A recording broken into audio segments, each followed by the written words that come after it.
I'm not a lawyer, but this is part 2 of the Commonwealth of Massachusetts versus KarenRead. And it's about to get crazy. Okay, so jumping right in, shortly after being arrested for John's death, Karen gets let out on bond. She gets herself an attorney, and over the course of the next 7 months, they begin doing what they can to help Karen fight her case. Her attorneys make repeated requests to get access to the evidence that the state has against Karen, but the state really isn't giving up the stuff that they get. And on September 15th, 2023, there's a hearing in the case, and Karen's attorneys lay out some of what they've been discovering since they've been investigating the case. A friend and colleague of Brian Albert's called me on February 2nd, 2022, only hours after my client was arraigned, and named Brian Albert and his nephew Colin Albert as potential suspects. That tip on day 1 of this case led us to do the investigation the Commonwealth did not do, the investigation they refused to do.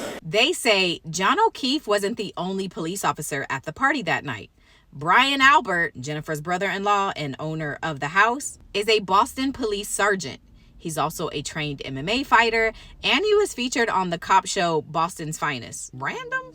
And interestingly enough, Brian Albert has a nephew by the name of Colin Albert. This blurb that alleges that Colin Albert was frequently confrontational with his neighbor, John Okeefe, was posted by a blogger by the name of Turtle Boy. And actually, a lot of the pictures and information that I've gotten from Turtle Boy's blog. So remember his name because he's an important part of this case that I'm going to tell you all about a little later. So Karen's attorney is saying that he got a tip that Brian Albert and Colin Albert could be the ones responsible for John Okeefe's death.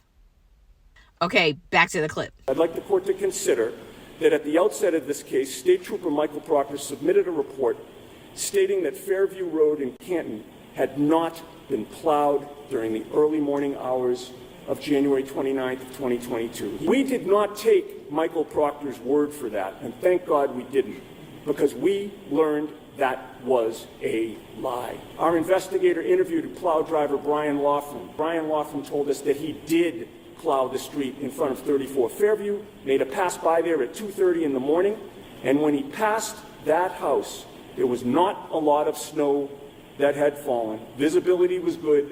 The lights were working on his plow, and he confirmed that at 2:30 a.m., plowing that area, there was no body there. Not only was there no body, but if there had been a body there, he would have seen it.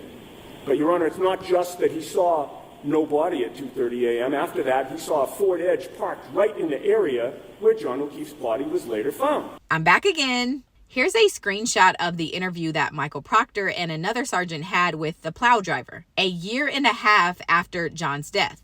And you can see here that the sergeant asks if the driver seen anything suspicious. The driver says no. The sergeant then says, so there was definitely no body there, or it may have been obstructed by something if you were driving. To which the driver says, I saw no body. My truck is high enough with lights that I would have seen a body.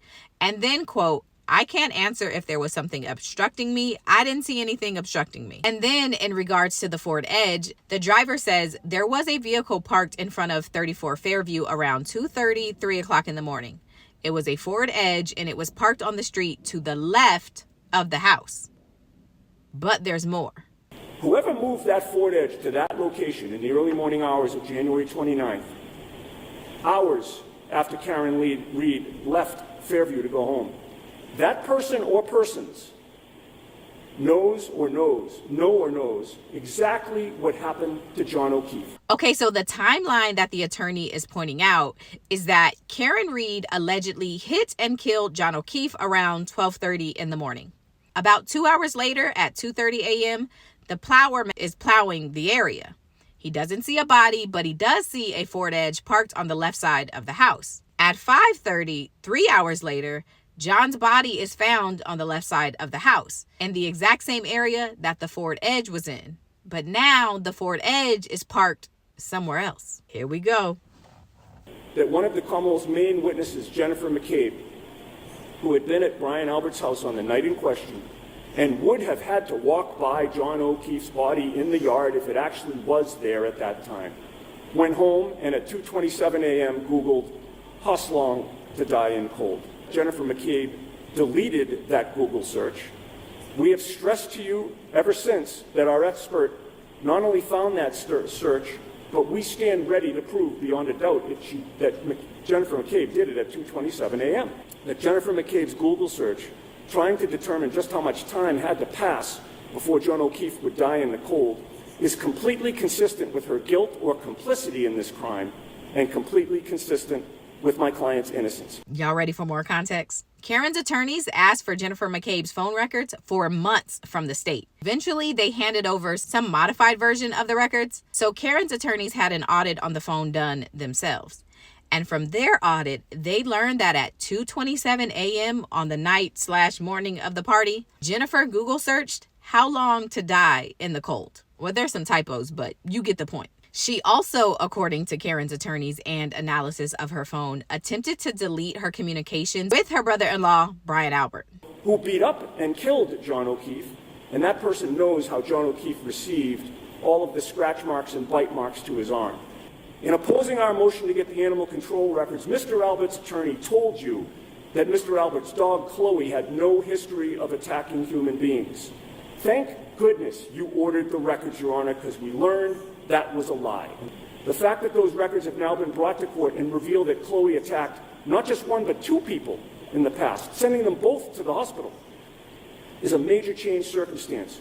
Karen's attorneys say that John Okeefe suffered a cluster of deep scratches and puncture wounds to his upper right arm and forearm, which are consistent with bite marks and/or claw marks from an animal, specifically a dog. The Chloe that Karen's attorneys are referencing in that clip is the Albert family's German Shepherd, their family dog, which they had for 7 years. But about 4 months after John Okeefe's death, the family dog was rehomed.